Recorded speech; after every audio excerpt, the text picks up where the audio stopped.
하나님 아버지, 우리의 삶의 이유가 되신 주님, 살아도 주를 위하여 살고 죽어도 주를 위하여 죽나니 사나 죽으나 주의 것이로다. 말씀 붙들고 오늘도 우리가 하루를 살아도 1년을 살아도 삶의 이유가 명확한 그런 삶이 되게 하여 주시옵소서. 오늘 하루를 주께 맡겨드리고 오늘 예배를 말씀을 주께 맡겨드리며 예수님 이름으로 기도드립니다. 아멘. 할렐루야. 반갑습니다. 네, 오늘 사도행전 7장 12번째 말씀을 전하려고 하는데요. 사도행전에 설교가 10번 정도 나옵니다. 10번 정도 나오는데 베드로가 2장과 3장과 10장에서 3번 설교를 했고요. 그 다음에 바울이 13, 17, 20, 22, 24, 26장에서 6번 설교를 했습니다.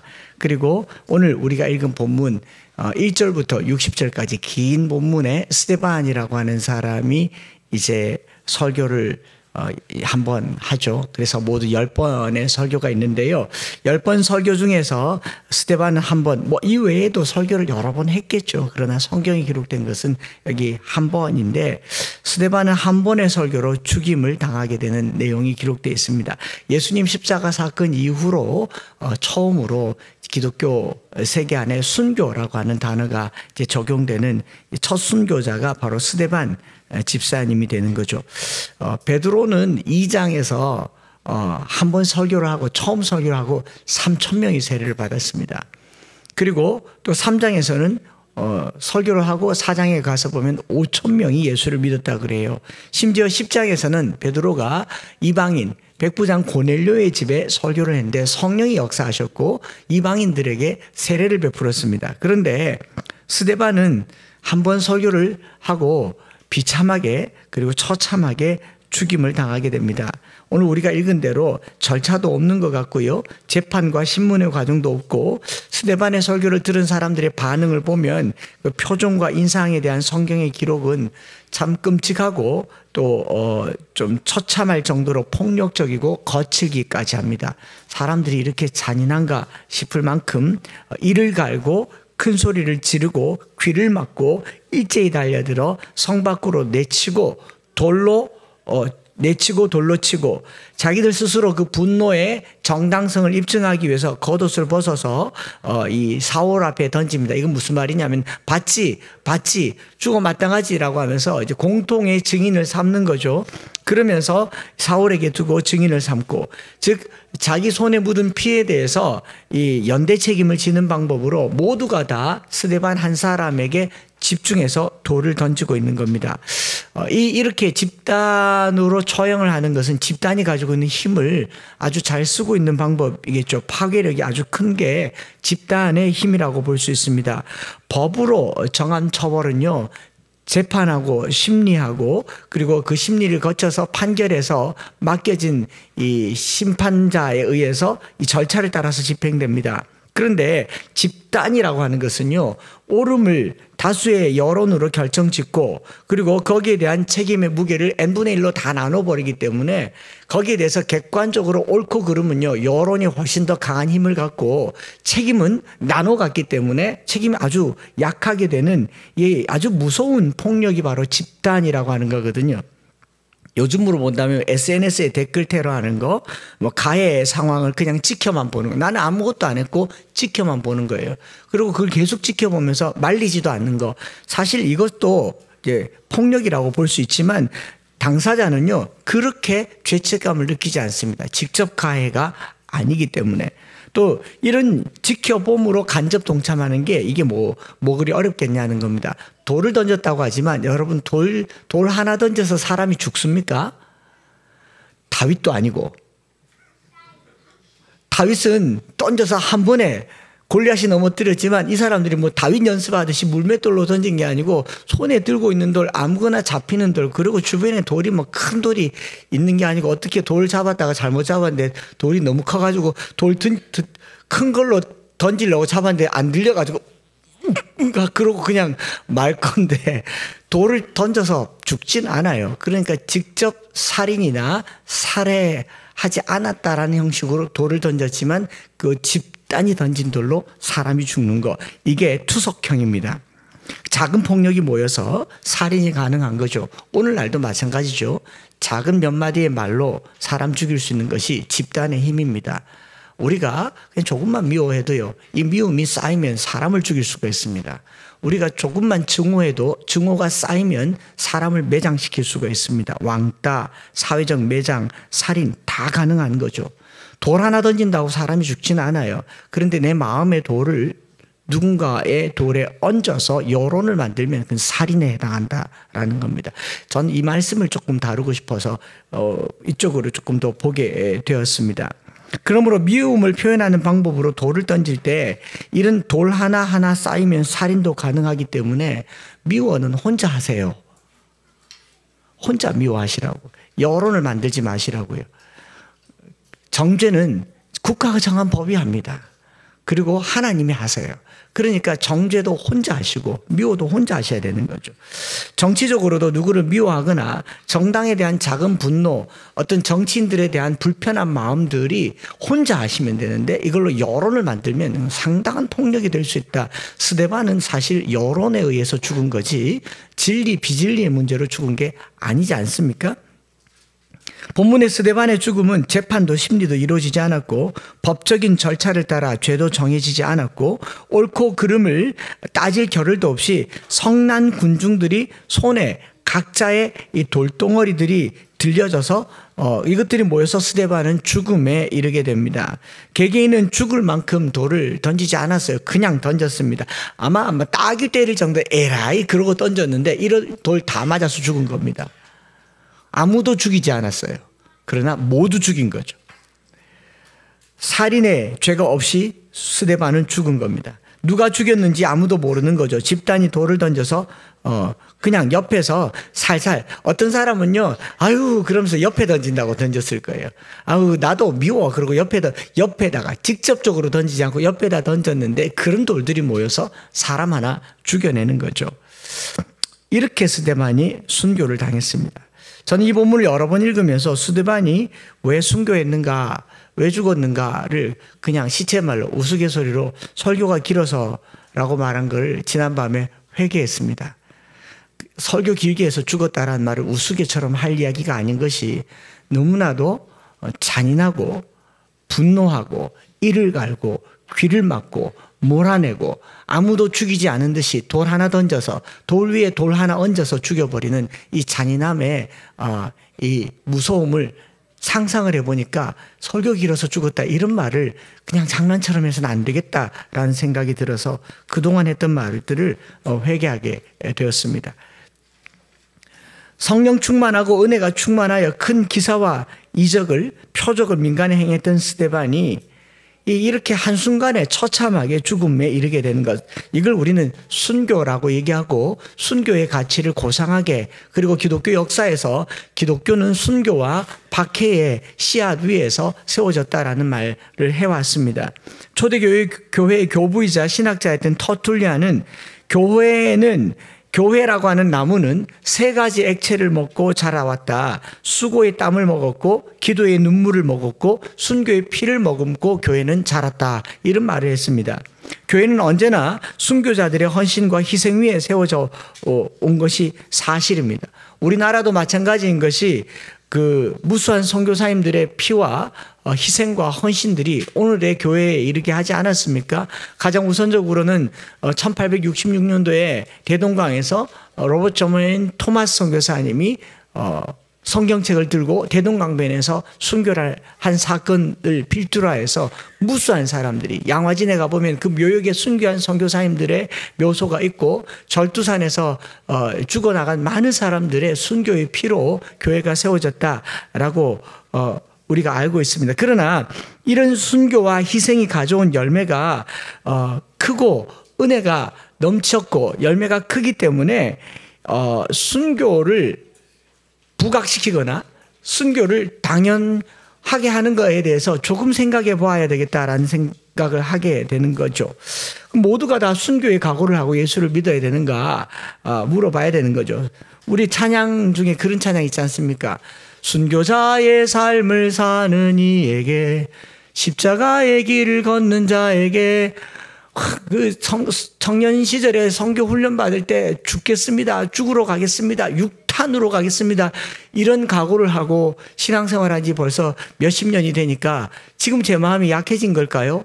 일단 살고 보자. 살아야겠다. 이 생각이 왜 제겐 더 많이 들죠? 제가 목사가 되려고 했을 때, 특별히 중국 선교를 하려고 했을 때 제일 먼저 머리에 들어오는 것은 순교에 대한 생각이었습니다. 죽을 각오가 되어 있는가를 매일 물었어요. 무릎 꿇고 기도할 때마다 조그마한 못 하나 들고 와서 제 발바닥에 계속 찔러봤어요. 이 못 위를 지나가라 하면 저는 일사각오의 정신으로 찌르다가 하나님 이건 안 되겠습니다. 못 말고 다른 걸로 해주세요. 이랬던 적이 한 번, 두 번이 아니에요. 뭐 저만 그랬지 않을까요? 소위 훈련 한번 받아보고 선교 헌신 한번 해본 사람이라면 순교에 대해서 다들 생각해 봤을 겁니다. 선교사들은 선교지에 갈 때 저희 친구들이 그랬어요. 창수야, 나는 편도 티켓만 끊고 갈란다. 그러더니 지금 한국에 다 있더라고요. 건강하게 잘 살고 있어요. 선교도 안 하고. 편도 티켓이 아니라 티켓을 여러 개, 거기 가서 또 편도 티켓 끊어 왔나 보죠. 영국에는 선교단체 국제선교본부의 창고에는 찾아가지 않은 선교사님들의 이 가방과 트렁크가 철비하게 놓여있고 이것은 순교의 흔적이라고 그것을 보고 있습니다. 또 성도들 가운데 우리 집은 순교자의 집안입니다. 우리는 순교의 피로 자녀들이 복을 얻었습니다. 라고 말하지만 순교의 그 현장에서 그 목숨을 잃어가는 사람들을 쳐다보기에는 너무나도 처참하고 끔찍하고 이런 일들은 일어나지 말아야겠다라는 생각이 들었다는 겁니다. 제가 지금 너무 믿음 없는 말을 하는 거죠. 죽지 마세요. 제가 요즘 설교할 때 죽지 말란 말 자주 하거든요. 오래 사십시오. 여러분들이 오래 사는 게 자녀들에게 좋습니다. 그래야 기도하지 않습니까? 말씀으로 양육하지 않습니까? 그래서 제가 요즘은 오래 살아란 말을 잘 하는데 순교라는 본문을 딱 대하니까 이게 딜레마에 빠지는 거죠. 스데반의 이 메시지를 읽으면서 스데반의 순교와 죽음 그리고 그 후의 열매 다른 거 좀 부담스러웠어요. 여러분 오늘 이 말씀을 듣고 죽을 각오하시기 바랍니다. 그럼 왜 아멘 안 하십니까? 예수 믿는 게 그리 쉬운 줄 아십니까? 죽어야 됩니다. 아멘 안 하시네. 주와 함께 죽자라고 말하지만 이게 마음에서 손이 자꾸 저어져요. 이게 뭘까 생각을 합니다. 제가 또 도전을 드릴게요. 여러분 자녀들을 순교의 제물로 바치시기 바랍니다. 그러면 하나님의 영광이 가가손손 대대로 이를 줄 믿습니다. 아들 키워서 순교의 제물로 쓰십시오. 의대 보내서 아프리카에 가서 말라리아에 걸려 죽은 순교의 제물만이 교회를 일으킵니다. 할렐루야. 왜 아멘을 안 하십니까? 이 설교 듣고 싶은 건 아니잖아요. 좀 더 직설적으로 말하면 우리가 예수를 따르지만 예수님이 나를 부인하고 자기를 부인하고 자기 십자가를 지고 나를 따르라고 했다고 해서 너희들도 다 십자가에 못 박혀 죽어라. 사실 십자가에 못 박혀 죽으라고 부르는 메시지는 아닐 것 같아요. 제가 말씀 준비하면서 제 원고에다가 이렇게 적었어요. 우리를 구원하는 일에 오늘날 하나님 나라를 이루는 일에 그리스도의 십자가의 죽음으로 충분하지 않는가? 얼마나 많은 더 피가 필요한가? 순교의 피가 교회의 제물이 된다면 예수님의 피로 부족합니까?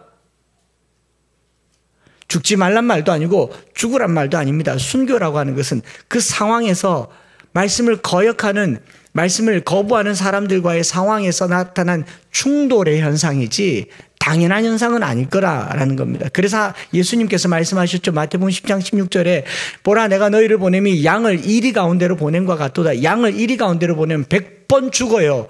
그러면 주님께서 가서 죽어라 라고 말해야 되지만 뭐라고 얘기하냐면 그러므로 너희는 뱀같이 지혜롭고 비둘기같이 순결하라. 즉 이리 잡아먹는 양이 되어라 라고 말하지 않습니까?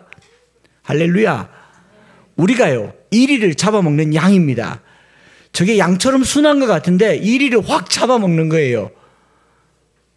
이건 아멘이 안 되십니까? 최초의 순교자 스데반이라고 하는 이 한 분의 이 순교라고 하는 수식어는요, 이후로 초대교회 성장의 기폭제가 되어서 교회가 흩어져서 더 편만하게 이방사회에 복음을 전파하는 바울의 회심까지 연결되는 중요한 한 사건이지만, 반대로 스데반이 안 죽었다고 이 일이 안 일어났겠냔 말이죠. 스데반의 반드시 죽음이라는 것은 아닐 듯 싶다라는 겁니다.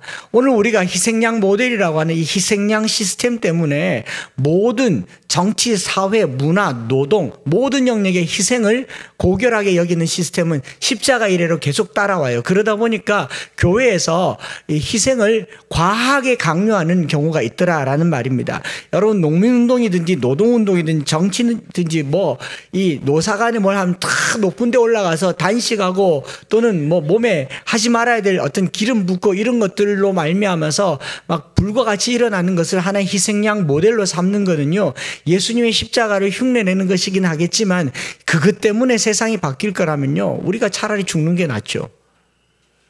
스데반의 순교가 교회의 유익을 주긴 좋지만 스데반 개인으로 봤을 때 일어나지 말았으면 하는 생각을 하게 되고요.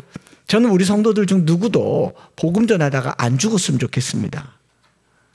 제가 믿음이 없는 거죠. 복음을 전하긴 전하는데 뱀처럼 지혜롭게, 빌기처럼 순결하게, 건강하게 오래 사시면서 그리스도의 평강 가운데 하나님 나라가 커가시기를 축복합니다. 애써 박해를 자처하고 그러지 마시라고. 날 잡아먹어라, 날 잡아먹어라, 그러지 마시라고요. 초대 교부들의 많은 자료에는 이런 내용이 있어요. 스스로 죽음을 자처했던 그런 흔적들이 있습니다. 워낙 로마의 세력이 컸고 또 로마의 황제를 숭배하는 사상이 컸기 때문에. 그러나 지금은 그렇지 않지 않습니까?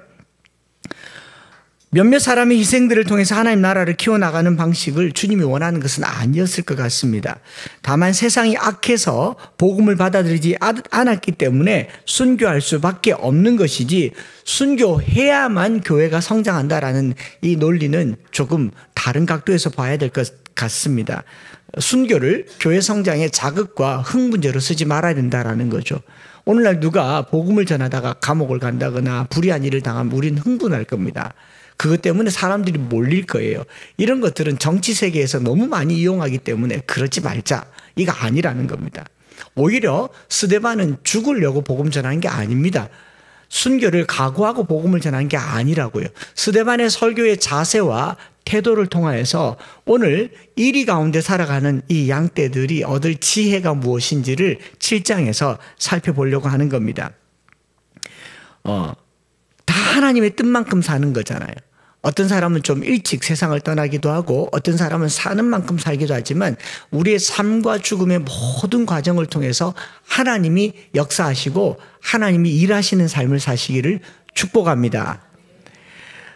스데반은 이 앞장 6장 11절부터 14절에 성전과 율법을 못 오겠다는 이유로 7장 1절에 공회 앞에 서게 됩니다.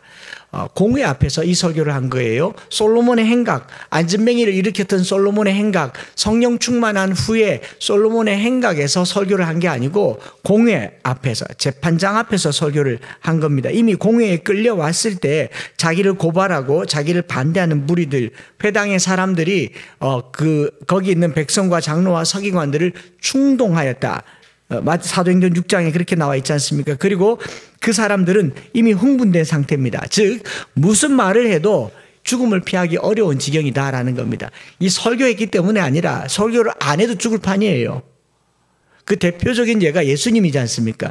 예수님이 산헤드린 공회에서 아무 말도 하지 않았어요. 아무 말도 하지 않았더니 거짓 증인들을 세워서 예수님을 빌라도의 손에 의하여 십자가에 못 박게 했지 않습니까? 이미 공회에 세웠다라고 할 때는 어떻게 죽일까 계략을 짰다라는 거죠. 스데반의 죽음도 설교 때문에가 아니라 이미 죽도록 작정된 자리에 서 있다라는 겁니다. 스데반은 어쩌면 죽을지도 모르는 그 자리에서 어떤 내용의 설교를 했고 어떤 자세를 갖추었는가가 오늘 우리가 한번 생각해 보아야 될 지점이 아닌가 생각을 하는 거죠. 저는 이 사도행전의 10번의 설교를 보면서요, 특히나 베드로의 설교, 한 번에 3,000명이 세례받고 5,000명이 예수 믿고 이방인도 돌아오는 그 설교를 보면서 그런 기도를 했던 적이 있습니다. 하나님, 주의 종에게 큰 은혜를 주셔서 한 번 설교로 수천 명이 돌아오는 은혜를 허락하여 주시옵소서. 저기 천안문 광장에서 한 번 말하고 정말 그 10억이 돌아오는 은혜를 허락하여 달라고 눈물로 기도를 했습니다. 그런데 스데반이 길게 설교하고 죽은 장면을 보고 난 이후로 다시는 그런 설교 안 합니다. 잘못하면 죽을 수도 있겠다. 그랬는데 오늘 우리는 스데반의 설교와 죽음에 대해서 전체적으로 스데반이 무엇에 집중하고 있는가를 살펴보고 회중의 반응이 우리에게 어떤 메시지를 주는가를 관점에서 살펴보려고 합니다. 먼저 스데반이요, 성령이 충만했습니다. 6장에 보면 지혜와 성령이 충만했고 기사와 표적이 많이 나타났습니다. 성령 충만한 스데반이 그 삶으로 나타났던 7장의 설교의 가장 첫 번째 우리가 주시해야 될 대목은요, 7장 2절에 있는 내용들이죠. 스데반이 대제사장이 스데반에게 물어요. 이것이 사실이냐 물었을 때 스데반이 이르되 여러분 부형들이여, 이 단어에서 스데반의 태도를 보게 되는 거죠. 여러 부형들이여 라고 말하죠. My brothers and fathers란 말 씁니다. 그 아델포스 파테르라는 말을 쓰는데 저는 스데반이 이 변론하려고 모여있는 공에 있는 사람들 얼마나 분노하고 이글이글거리고 여기 거짓 증인들을 세워서 매수해서 하나님을 모독하는 말을 했다라고 하는 사람들 앞에서 이 스데반의 태도는 어떠냐면요, 공격적이고 방어적이며 분노에 이 가득 차 있는 사람들에도 불구하고 그들을 여러 부형들이여 My brothers and fathers라고 얘기하고 있습니다. 친근해요? 아니면 적대적이에요? 친근하죠. 존중과 사랑과 경의를 표현하고 있는 스데반, 이게 성령 충만한 삶이 아닌가 생각을 해보는 겁니다.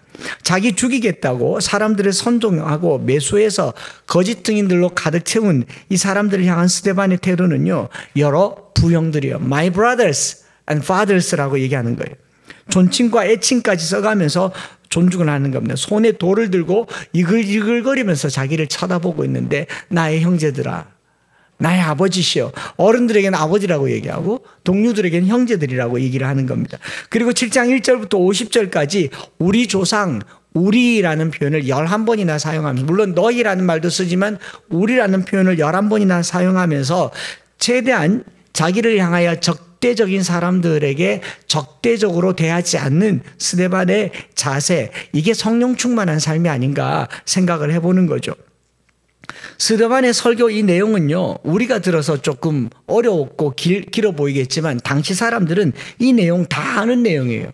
우리나라 사람들이 세종대왕 모르는 사람 없고 이순신 모르는 사람 없듯이 그 1세기에 있는 사람들이 뭐 아브라함, 모세, 요셉, 다윗, 솔로몬 모르는 사람 누가 있겠어요? 이 내용이 길고 어렵고 이 내용이 자극적이지 않습니다. 오히려 베드로의 설교보다 훨씬 덜 자극적이에요. 너희가 죽였다라고 자극적으로 말했던 베드로보다도 훨씬 덜 자극적이고 그들에게 자극을 주지 않았던 스데반의 자세, 묵상을 해보는 거죠. 오늘 저와 여러분들이 그리스도인들로서 우리를 향해 적대적인 세상을 향한 우리의 감정을 100점이라고 하는 점수를 두고 여러분들은 몇 점을 가지고 있겠습니까? 최고 점수, 가장 선한 자세 100점, 가장 내게 악을 행하는 사람 나도 밉다 0점, 몇 점 주겠어요? 오늘 우리 그리스도인들이 나를 향해서 돌을 손에 들고 있는 그 사람들을 향해서 여전히 동일한 분노와 동일한 적개심을 가지고 있다면 스데반의 설교를 통해서 알 수 있는 것은요, 스데반은 혼자서 그 많은 적대적인 사람들 앞에서 선한 자세를 끝까지 포기하지 않았다.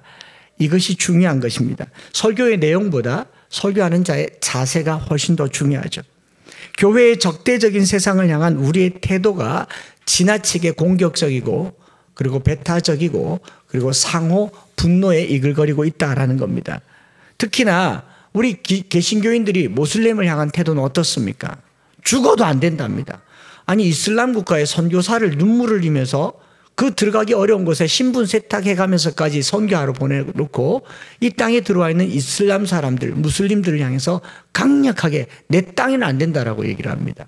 불교인들을 향해서 또는 성소수자들을 향해서 반대적인 정치 성향을 가진 사람들을 향해서 우리는 과연 그들에게 My brothers and fathers라고 말할 수 있겠습니까? 오늘 우리 그리스도인들이 성령 충만하다라고 한다면 나의 반대편에 있는 사람, 나에게 적대적인 사람을 향한 내 태도가 성령으로 충만하기를 축복합니다. 성경은 원수 갚지 말라고 했지 않습니까? 내게 그러했다고 저들에게 나도 그러하지 말아야 하는 것이 성경의 가치가 아닙니까? 악을 선으로 갚으라고 하지 않습니까? 원수 갚는 것이 내게 있으니 내가 갚으리라. 주님 말씀하셨지 않습니까? 선으로 악을 이기는 법. 스데반은 그것을 알고 있었던 것 같습니다. 사람들은 거부를 당하면 자기도 모르게 방어하고 대들 준비를 합니다. 그러나 자기를 거부하고 자기를 미워하는 사람들을 향한 우리의 태도 끝까지 선하기를 축복합니다. 옆 사람에게 선한 얼굴 한번 보여주십시오. 치아라 극하지 말고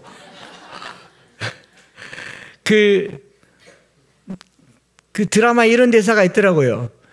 얼른 꿀 떨어지는 표정 한번 지어봐. 지어보세요. 우리가 우리를 향해 적대적인 사람들에게 꿀 떨어지는 표정. 멍 때리는 것 같습니까? 이게 따뜻한 한 주가 되었으면 좋겠어요. 나에게 선대하는 사람에게 선대하는 것뿐만 아니라 원수를 사랑하고 너희를 박해하는 자를 위하여 기도하라. 예수님의 가르치심이셨지 않습니까? 오늘 우리가 박해받는다고 그들을 박해하려고 합니다. 이게 굉장히 아이러니하지 않습니까? 성경과 율법을 훼손시키고 신성을 못 오겠다는 이유로 사내들인 공회에 선 스데반을 신문하는 대제사장과 공회원은 이미 판결이 정해져 있어요. 무슨 말을 하든지 너는 사형이야. 죽일 각오로 모여들었지만 악을 악으로 반응하지 않는 것, 이것이 성령 충만한 스데반의 모습이었습니다. 오늘 우리는 얼마나 훌륭한 설교를 하고 얼마나 잘된 해석과 정확한 메시지를 전하는가 보다 더 중요한 것은요, 내가 목회자로서 성도들 앞에 세상이나 성도들을 얼마나 사랑하느냐, 내가 하는 말이 얼마나 사랑을 담았느냐. 예수님께서 우리에게 알려주시지 않았습니까? 하나님이 세상을 이처럼 사랑하사. 여기 이 세상은요, 예수 믿는 세상만 말하는 거 아닙니다. 하나님이 지으신 모든 세상이에요. 여기는 부정한 자나 정결한 자나, 마치 노아의 홍수 때에 부정한 짐승도 두 쌍씩 한 쌍씩 다 넣었지 않습니까? 정결한 짐승만 넣은 게 아니에요. 스스로 타락해서 땅이 저주받은 상태에서 부정한 짐승까지도 생의 기회를 주셨던 하나님의 자비를 갖는다면, 오늘 우리가 이 땅에서 나와 생각이 다르고 나와 가치가 다르고 나를 미워하고 심지어 나를 박해하는 사람들에게도 My brothers and fathers라고 말할 수 있는 사랑과 넉넉함과 자비와 선함이 넘치기를 축복합니다. 이게 좀 필요하다 생각을 해봤어요. 지난 몇 주간 이 조회수가 아주 많은 목사님들의 설교가 알고리즘을 통해서 제게 전달되었습니다. 알권리라고. 그래서 이게 목사님들의 설교를 듣습니다. 워낙 조회수가 많아요. 한번 설교하면 그냥 설교 끝나자마자 몇만 조회씩 올라가길래 들었는데, 근데 대부분의 설교가 그분들을 폄훼하는 게 아니라 세상을 제대로 보고 바로 보는 설교는 맞습니다. 이 세상이 얼마나 악하고 음란하고 반기독교적이며 하나님 나라의 위협적인가, 이 나라가 곧 좌경화되고 이 나라가 곧 음란하게 될 것에 대해서 심각하게 이야기하고 준비하고 기도하라고 하지만, 거기서 이글이글 타오르는 분노 때문에 도무지 사랑을 느낄 수가 없다는 거죠. 우리가 힘을 모아서 세상과 싸우자, 이렇게 나가는 겁니다. 우리 기독교는 이미 십자군에서 한번 패배한 경력이 있습니다. 기독교는 칼 대 칼, 강 대 강으로 싸워서 이기는 종교가 아닙니다. 이리 가운데 섞여 사는 양들의 세상이에요. 잡아먹혀 죽음으로 이리가 변화의 양이 되는 것이 기독교인 줄 믿습니다. 그러려면요, 우리는 항상 매사에 선을 보이고 선한 말을 하고, 제가 지금 좀 못된 말 같아 보이면 빨리 바꿔요. 선하게 말하셔야 됩니다. 꿀 떨어지게 말해야 된다. My brothers and fathers 라고 말해야 된다는 거죠. 분노하게 하는 것은요, 우리에게 굉장히 위험스러운 이야기입니다. 제가 설교 끝자락에 여러분들을 분노하게 하는 이 카테고리 몇 개를 한번 던져볼게요. 하는지 안 하는지 보려고. 나를 적대하는 사람들에게 선으로 응대하는 성령 충만한 한 주가 되기를 바랍니다. 그런가 하면 두 번째로 성령 충만한 스데반에게 남다른 것이 있다면 그의 시선이었던 것 같아요. 분노하고 증오하는 청중들은 스데반을 뚫어져라 쳐다보며 기회만 엿보고 있었습니다.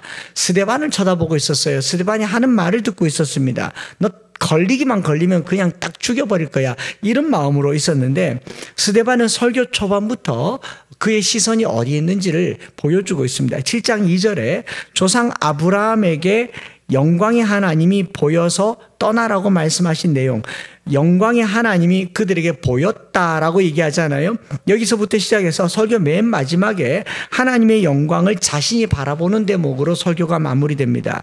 사도행전 7장 55절과 56절에 스데반이 성령이 충만하여 하늘을 우러러 주목하여 하나님의 영광과 및 예수께서 하나님 우편에 서신 것을 보고 말하되, 보라 하늘이 열리고 인자가 하나님 우편에 서신 것을 보노라 한대. 스데반의 말이 선했고 스데반의 시선이 하나님의 영광에 집중되어 있었다라는 겁니다. 성도의 시선은 세상이 아니라 하나님의 영광인 줄 믿습니다. 여러분, 이 세상이 어떻게 돌아가는가 별로 중요하지 않아요. 지난 2000년, 수천 년 동안 세상은 하나님을 거역했습니다. 대한민국이 기독교 국가가 아니에요. 대한민국이 이렇게 엉망진창으로 되는 게 정상입니다. 아닌가요? 뭘 기대하세요? 여기가 하나님 나라가 될 것을 생각하세요?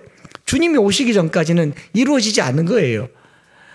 이 땅을 바라보지 말고 영광의 하나님을 바라보시기 바랍니다. 그 영광의 하나님이 아브라함에게 떠나라 해요. 계속 떠나라고 합니다. 이유가 뭐냐면 땅에는 희망이 없다라는 거죠. 또 너희들이 만든 성전은 나를 가두어 두지 못한다는 거죠. 땅에 머무르지 말라고 아브라함 때부터 갈대아, 우르, 하란, 가나안 온 곳을 다니게, 심지어는 애굽에까지. 우리는 히브리인이지 않습니까? 히브리라는 것은 떠돌아다니는 백성이에요. 이 땅에서 영원한 천국을 구가하는 크리스텐돔이 얼마나 위험했는가를 유럽 기독교 역사를 통해서 본다면요, 오늘 우리 개신교회가 메이저인 한국 기독교회는요 정말 조심해야 되는 게, 대한민국이 기독교 국가이지 않고 기독교 국가일 수 없고 기독교 국가가 되지 않는다라는데 한 표를 던져두고 시작해야 됩니다. 목표치는 기독교 국가가 되는 게 꿈일지라도 지금은 아니에요. 그러니 우리는 이 세상을 바라볼 것이 아니라 누구를 바라봐야 되느냐? 영광의 하나님을 바라보시기를 축복합니다. 성도의 시선은 세상이 아니라 영광의 하나님이라는 거죠. 세상 돌아가는 일에 시선이 너무 많이 박혀 있는 겁니다. 이미 고인이 되신 이 선교단체 총재이신 목사님 때부터 해서 계속 한국 상황의 위기를, 정치적인 위기를 교회로 끌고 들어오는데 저는 정말 동의가 안 됩니다. 우리가 일제강점기에도 교회가 살았고 조선시대 때에도 선교사님들의 그 순교의 피가 교회를 살렸어요. 어떤 상황도 복음을 무너뜨릴 수 없음을 믿습니다. 이 믿음이 있어야 세상에 눈 돌리지 않고 하나님께 눈 돌리는 거죠. 스데반의 설교 내용 2절부터 6절까지 아브라함, 이삭, 야곱, 요셉, 창세기 내용은 다 유대인들이 아는, 그들이 아는 평이한 내용입니다. 스데반이 설명할 이유가 없어요. 어린애들도 아는 내용입니다. 이거 이야기하고 죽었어요. 세종대왕이 한글을 창제했습니다. 그러고 죽었다고요. 왜 죽었겠어요? 뻔히 아는 내용이에요. 그런데 거기서 본질을 잘 얘기합니다. 솔로몬, 성전을 지은 사람은 솔로몬인데 솔로몬 앞에 8명의 이 구약 역사, 아브라함부터 역사를 쭉 얘기하면서 하나님은 사람의 손으로 지은 곳에 거하지 아니하며 예루살렘 시온 산에 있지도 아니하며 하나님은 그들의 백성과 함께 거한다라는 것을 계속 얘기하고 있는 거죠. 성전이 뭡니까? 하나님의 임재가 있는 곳이죠. 하나님의 영이 떠나면 더 이상 성전은 성전이 아니고 건물일 뿐이지 않습니까? 그래서 스데반은 광야 교회라는 말을 썼어요. 광야는 공간도 땅도 정해져 있지 않고 회막은 접으면 그냥 천조가리 지나지 않지만 하나님이 머무는 곳이 하나님의 성전이며 성소이고 그것은 항상 이동하는 곳이고 하나님은 누구를 따라 이동하느냐? 자기 백성과 함께 하시는 분이 하나님이십니다. 그래서 우리의 시선이요, 세상에 있지 말고 성도들에게 있기를 축복합니다. 또 하나님께 있기를 축복합니다. 그것이 땅이나 위치가 아니라 하나님은 성전보다 훨씬 크신 분이십니다. 땅보다도 훨씬 넓으신 분이십니다. 하늘의 하늘이라도 감당하기 어려우신 분이 하나님이십니다. 그 하나님이 저와 여러분들과 함께 하십니다. 뭐가 두려우세요? 뭐가 두려우세요? 성전과 율법을 소중히 여기던 유대인들이 알아야 할 것은요, 성전을 허락하신 분도 하나님이시고 율법을 주신 분도 하나님이시라는 것이죠. 그래서 영광의 하나님이 그에게 보였다. 스데반의 설교의 주제는 하나님이세요. 이스라엘 역사가 아니고 계속 하나님이란 단어가 나옵니다. 이걸 계속 찾아보면 하나님의 부르심이 떠나라, 버려라, 내려놓아라, 건물 아무것도 아니다, 이걸 얘기하니까 이게 치부가 드러나는 거죠. 그러므로 유대인들은 성전을 붙들 것이 아니라 자신들이 붙들고 있는 것을 내려놓고 성전에 거하시는 하나님을 붙들어야 된다. 자기 백성과 함께 하시는 하나님을 바라봐야 된다라고 얘기를 했고요.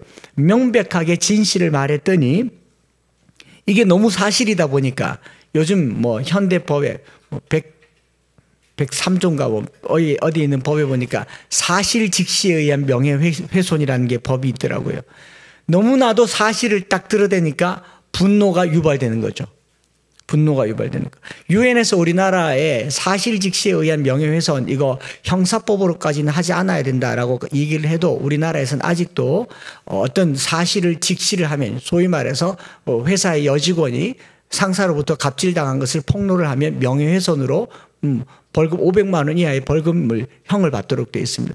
그러니까 사실도 말하면 안 되는 세상에 살고 있어요. 저는 목회자니까 공인이죠. 저와 관련된 사실을 함부로 얘기하면 명예훼손으로 걸릴 수 있습니다. 이게 우리나라 법이에요. 웃기는 법이죠. 원래 이 법의 취지는 2차 가해를 금하기 위해서 소문에 소문을 내어서 내가 이미 벌을 받았고 처벌을 받았는 것 때문에, 소문 때문에 내가 가해당하는 것을 금하기 위한 어떻게 보면 약간의 인권적인 법이긴 하지만 법 자체가 형법으로 다룰 법은 아니다라는 게 유엔의 권고사항임에도 불구하고 2번이나 권고를 받았어도 아직도 법이 바뀌지 않는데, 저는 법조인이 아니기 때문에 여기까지만. 2000년 전에요, 구약 성경에 있는 이야기를 정확하게 얘기를 했어요. 성전도 아니고 땅도 아니고 율법도 아니라 율법을 주신 하나님이, 성전에 거하시는 하나님이 하나님이다라는 이 이야기가 너무 명백하니까 사람들이 분노하고 이를 갈고 돌을 던진 겁니다. 오늘 마지막으로 살펴보려고 하는 메시지는 이거죠. 마음에 찔렸다라는 겁니다. 그들이 마음에 찔렸다. 스데반의 이 두 가지 부드러운 말과 하나님의 영광을 향한 그의 시선에 비해서 백성들은, 청중들은 이 설교를 듣고 마음에 찔림이 왔어요. 그런데 제가 성경을 보니까 사도행전 2장 37절에 그들이 이 말을 듣고 마음에 찔렸다라고 얘기합니다. 그런데 베드로와 다른 사도들에게 물어 이르되 형제들아 우리가 어찌할꼬. 그 똑같은 설교를 듣고 찔림은 똑같이 나타났어요. 2장에도 나타났고 7장 54절에 그들이 이 말을 듣고 마음에 찔렸어요. 그리고 그들을 향하여 이를 갈았습니다. 저는 하나님의 말씀이 들리는 순간 모두에게 적정한 분량의 찔림이 있습니다. 찔림이 있을 때 우리는 어떻게 살아야 되는가? 우리가 스데반의 입장에서만 볼 게 아니라요, 말씀을 듣고 신앙생활을 하다 보면 성령께서 내게 찔림이라는 걸 줄 때, 내가 찔림이 있을 때 이를 갈 것인가, 어찌할꼬 하고 주님 앞에 나올 것인가, 오늘 결정하시기를 축복합니다. 찔림은 똑같이 나타나지만 반응이 다르다는 겁니다. 이를 갈고 크게 소리를 지르고 귀를 막고 달려들었습니다. 성령이 내 안에 어떤 이 충동을 일으켜요. 그런데 그 충동이 돌을 들면 충돌이 될 겁니다. 그러나 그 말에 순종하면 충만이 될 겁니다. 이 말장난 같은 거지만 성령이 내 안에 충만할 것인가, 내 안에 충동이 되어서 돌을 들 것인가, 이게 오늘 메시지의 한 포인트가 아닐까요? 지금 스데반의 설교는요, 사실 적시에 의한 분노 유발입니다. 이스라엘 백성들이 아브라함을 알아요. 요셉도 알고 모세도 알고 또 다윗도 알고 그 다음에 솔로몬도 압니다. 그런데 거기 너무 집착해 있다 보니까 아브라함의 후손이라는 데 집착해 있고 솔로몬이 지은 성전이라는 데 집착해 있다 보니까 아브라함을 부르신 하나님을 잊어버렸어요. 모세에게 주신 율법을 잊어버렸습니다. 그리고 솔로몬에게 성전을 허락하신 하나님을 잃어버렸습니다. 그 하나님이, 성전도 하나님이 설계하셨잖아요. 신앙을 가졌는데 신앙의 주인이신 하나님을 잃어버린 그들에게 사실을 적시한 거죠. 그래서 이사야 1장 2절과 3절에 이사야가 이런 상태를 이렇게 말하죠. 하늘이야 들으라, 땅이여 귀를 기울이라. 여호와께서 말씀하시기를 내가 자식을 양육하였거늘 그들이 나를 거역하였도다. 소는 임자를 알고 나귀는 그 주인의 구유를 알건만은 이 백성은 나를 알지 못하고 나의 백성은 깨닫지 못하는도다. 성경으로 이게 은혜롭게 번역돼서 그렇지 짧게 얘기하면 소만도 못한 것들, 나귀만도 못한 것들, 요즘 우리로 치면 개만도 못한 것들, 실제로 우리가 살다 보면 옥상에 있는 강아지만도 못할 때가 많잖아요. 이렇게 얘기하면 기분이 좋겠습니까? 제가 설교 때마다 여러분들이 지난 삶을 이렇게 보고 개만도 못한 것들 틀림없이 돌 던질 겁니다. 왜냐하면 내 연약함이 드러났을 때, 소위 말해서 아킬레스가 드러났을 때 우리는 두 가지 반응을 해야 돼. 나를 없애든지 자기가 고침받든지.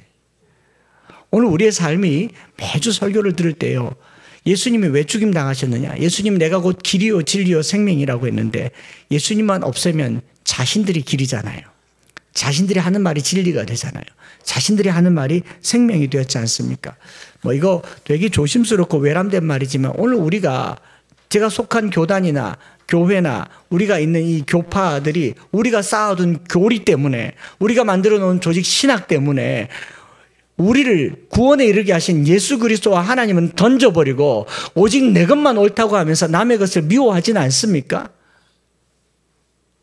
저는 무엇이 옳은지 잘 몰라요. 그런데 몇 가지만 던져본다면, 왜 교회가 WCC, KNCC, 창조과학, 창조신학, 정치 얘기해 볼까요? 제주 4.3 사건, 서북청년단, 좌파냐 친일이냐 몇 마디만 던지면요 가슴 울컥울컥 하면서 분노하는 정서가 우리 안에 있어요. 타인을 향한 분노를 자기에게 쏟아부으시기 바랍니다. 그래야 손에 든 돌을 내려놓고 주님 앞에 내가 뭔지를 알게 돼요. 유대인들의 지금 상황은 자기들이 더 잘 압니다. 나라 빼앗겼고요. 500년이 넘도록 바벨론, 메데, 파사, 아수르 이후로부터 계속 헬라가 지배하고 로마가 지배하는 아무것도 아닌 그들 속에 너무 정확하게 그들의 모습을 폭로해버린 겁니다. 너희들이 왜 이 모양 이 꼬라지가 됐냐? 아브라함만 붙들었지 않았느냐? 모세만 붙들었지 않았느냐? 짓고 있는 이 성전만 붙들고 있지 않느냐? 아브라함을 부르신 하나님을 붙들어라. 율법을 주신, 모세에게 율법을 주신 하나님을 붙들으라. 그 율법이 말씀이 되어서 우리에게 오신 예수 그리스도를 붙들으라. 성전이 아니라 성전을 다시 세우시는 주님을 만나라 라고 하는 말이 돌 던지는 메시지가 되었다면, 오늘 저와 여러분들이요, 예수 그리스도와 그의 십자가 외에는 아무것도 알기를 원하지 아니한다고 했던 바울의 이 메시지가 얼마나 강력한지 믿으시기 바랍니다. 성경 아무것도 몰라도 돼요. 성경 지식, 무슨 성경 공부 아무것도 몰라도 돼요. 예수님이 우리를 위해 죽으셨다는 사실과 그분이 우리를 위해 살아나셨다는 사실과 우리는 그를 믿음으로 구원 얻는다는 이 한 가지 사실로 충분합니다. 그러니 마음에 어떤 찔림이 있다면요, 상대방을 미워하기보다 자기의 찔림 앞에 무릎 꿇는 저와 여러분들 되시기를 바랍니다. 진리의 말씀이 전해지면요, 신불신간의 공통의 반응은 모두가 찔림입니다. 차이점이라고 한다면 믿고 회개하느냐, 아니면 돌을 던져 상대방을 미워하느냐. 미워할 겁니까? 믿겠습니까? 오늘날 우리나라에서 일어나는 많은 메시지가 자꾸 미워하게 만들어요. 너무너무 유감스럽습니다. 누구도 누구를 미워하지 않는. 그래서 스데반은요, 사랑하다가 죽은 겁니다. 그래서 마지막 죽음의 순간에 천사와 같은 얼굴로 뭐라고 얘기합니까? 이 죄를 저들에게 돌리지 마옵소서. 예수님께서 십자가에서 하셨던 그 이야기를 스데반이 똑같이 해요. 한마디쯤 해볼 만한데 하나님 너무 억울해요. 설교 한 번에 죽다니. 저 이러려고 집사된 거 아니잖아요. Look at me once, 한 번만 봐주세요. 그랬을 법도 한데, 스데반은 그 마지막 순간에 주님과 똑같은 스탠스로 죽어갔습니다. 스데반의 순교는 사랑 때문이었습니다. 오늘 저와 여러분들이 끝까지 사랑하다가, 자식 사랑하다가 죽고, 남편 사랑하다가 죽고, 아내 사랑하다가 죽고, 그리고 나를 미워하는 사람을 사랑하다가 죽고, 여러 부형들이여 영광의 하나님을 보라. 죽음의 순간에 우리가 영광의 주님을 보여주는 그런 한 주간 살아들이시기를 주님의 이름으로 축복을 드립니다. 오늘 이 찬양 드릴 때 하나님의 부르심에는 후회하심이 없습니다. 내가 이 자리에 선 것도 주의 부르심입니다. 누구는 어떤 상황에 과하게 손해를 보고 죽음에 이르는 고통을 당할 수도 있겠지만 순교가 삶의 목표는 아닙니다. 순교를 당할 수도 있고요. 또 끝까지 살 수도 있겠지만 중요한 것은 우리를 향한 하나님의 부르심은 항상 선하십니다. 그리고 우리는 그 선함을 따라 선하게 살아가는 눈에 선한 삶이 되시기를 축복합니다. 같이 찬양 드리면서 기도하겠습니다.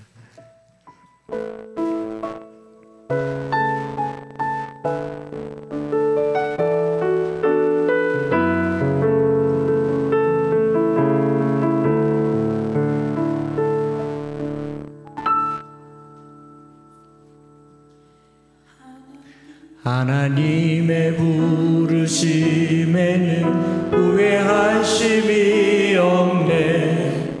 내가 이 자리에 선 것도 주의 부르심이라. 하나님의 부르심에는 결코 질 수가 없네. 나를 부르신 하나님의 신실하심을 우리 다시 한번 하나님의 부르심에는 하나님의 부르심에는 후회하심이 없네. 내가 이 자리에 선 것도 주의 부르심이라. 하나님의 부르심에는 결코 실수가 없네. 나를 부르신 하나님의 신실하심을 믿네.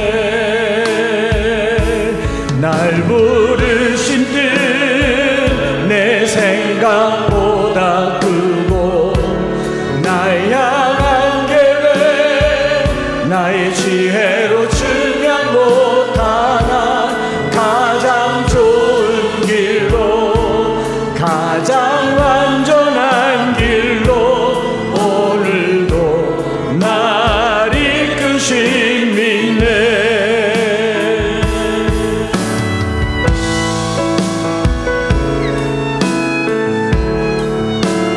작은 나를 부르신 뜻을 나는 알 수 없지만 감사와 순종으로 주의 길을 가리라.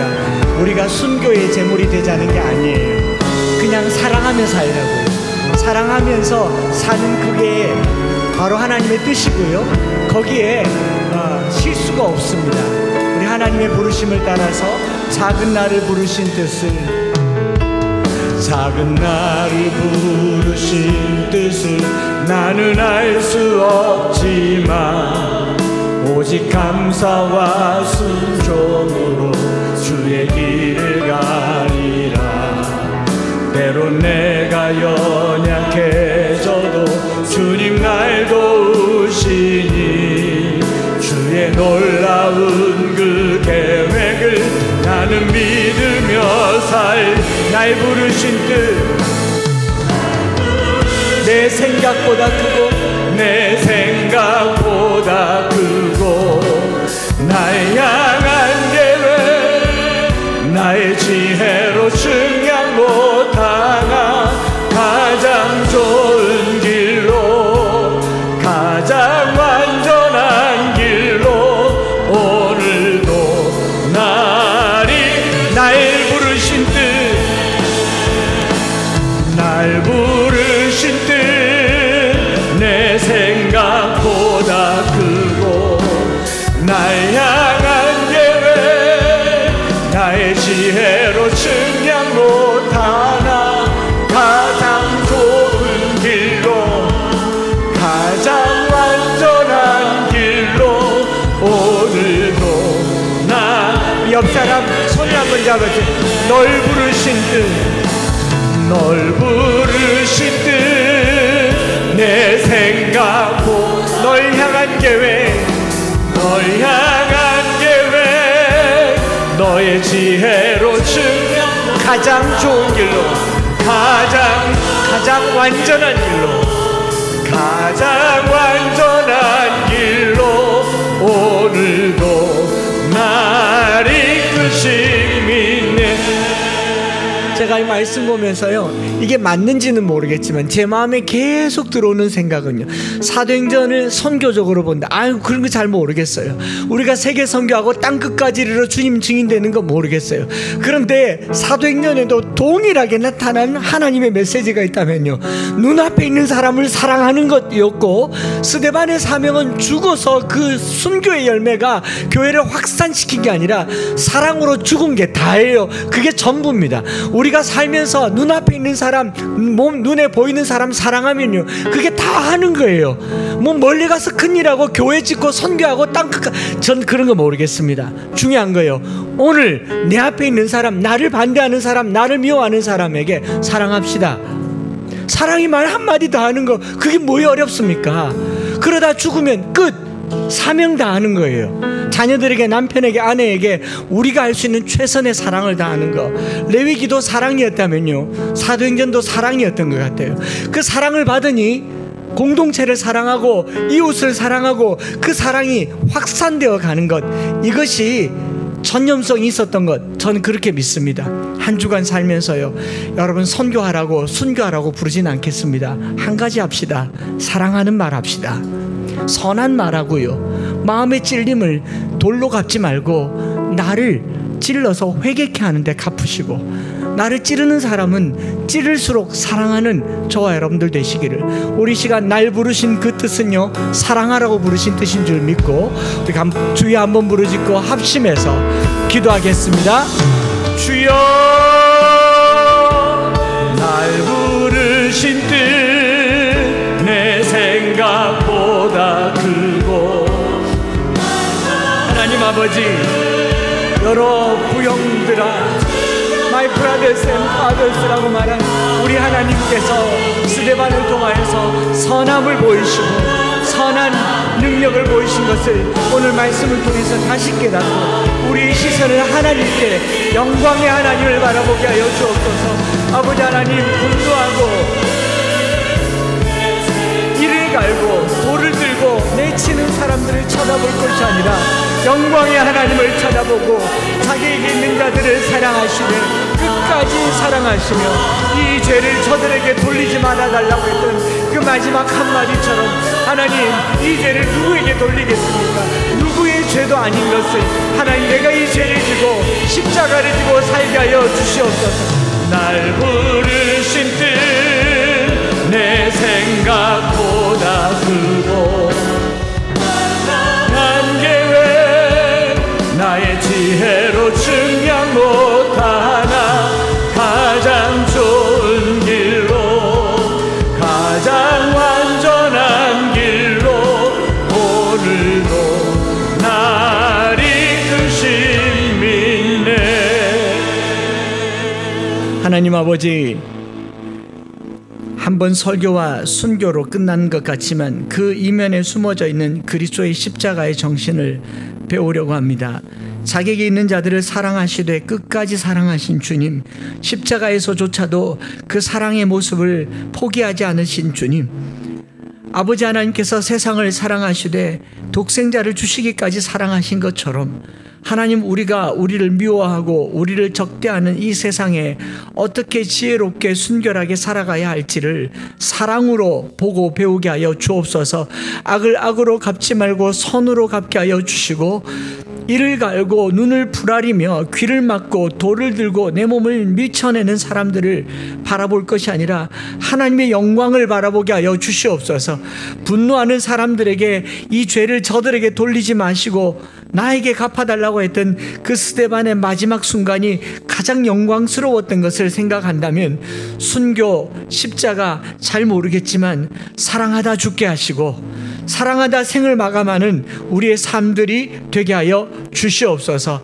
이 한 주간에도 내 마음에 들끓는 분노와 복수심과 원수갚음으로 하룻밤을 잠 못 이루고 있을 때 그리스도의 십자가가 내게 강력한 능력이 되게 하여 주시옵소서. 오늘 주님 앞에 예물 들고 나와 하나님 앞에 신앙으로 고백하고 이물질 받아주옵소서 사랑으로 고백하는 사랑하는 성도들의 이 사랑이 세상에서도 동일하게 사랑으로 실천되어지며 하늘의 축복과 이 땅을 향한 사랑들이 그리스도의 십자가만큼이나 드러나기를 간절히 빌고 나올 때에 우리 주 예수 그리스도의 크신 은혜와 아버지 하나님의 변함없으신 사랑하심과 성령 하나님 위로 교통 충만 역사하심이 오늘 죽음을 앞두고 사랑을 포기하지 않았던 한 사람의 삶이 우리에게도 메시지가 되기를 바라며 내 앞에 있는 여러 상황 가운데 어찌하든지 사랑하겠습니다 고백하는 사랑하는 모든 성도들 위해 이제로부터 영원토록 함께 있을지어다. 아멘.